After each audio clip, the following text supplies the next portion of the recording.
साथियों, food supply और value chain में हमारे किसानों, पशुपालकों और मछुआरों और छोटी छोटी प्रोसेसिंग यूनिट्स की बहुत बड़ी भूमिका है। बीते एक दशक में इन सभी स्टेक होल्डर्स को हमारी सरकार ने मजबूत किया है।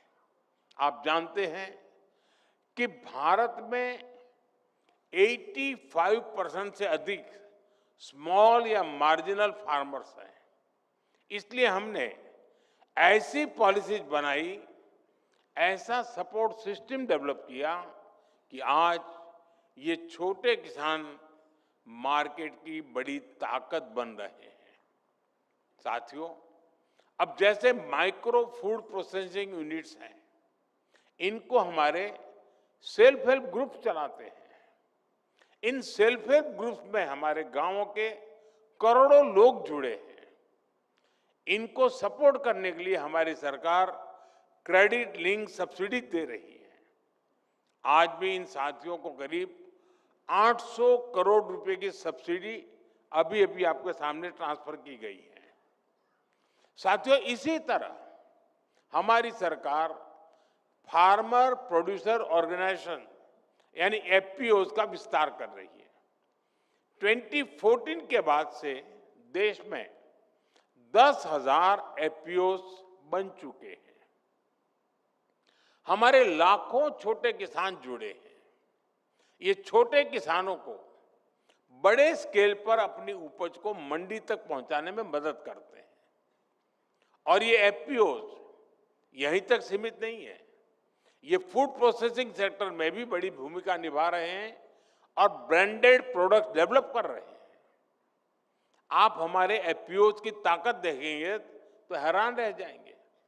आज हमारे एफपीओज के 15,000 से भी ज्यादा प्रोडक्ट्स ऑनलाइन प्लेटफॉर्म पर उपलब्ध है। कश्मीर का बासमती चावल, केसर, अखरोट, हिमाचल के जैम और एप्पल जूस, राजस्थान के मिलेट कुकीज, मध्य प्रदेश के सोया नगेट्स, बिहार के सुपरफूड मखाना, महाराष्ट्र का मूंगफली का तेल और गुड़ और केरला के बनाना चिप्स और नारियल का तेल, यानी कश्मीर से लेकर कन्याकुमारी तक भारत की एग्रीकल्चर डाइवर्सिटी को हमारे एफपीओ घर घर पहुंचा रहे हैं। और आपको जानकर अच्छा लगेगा कि 1100 से अधिक एफपीओज करोड़पति बन गए हैं।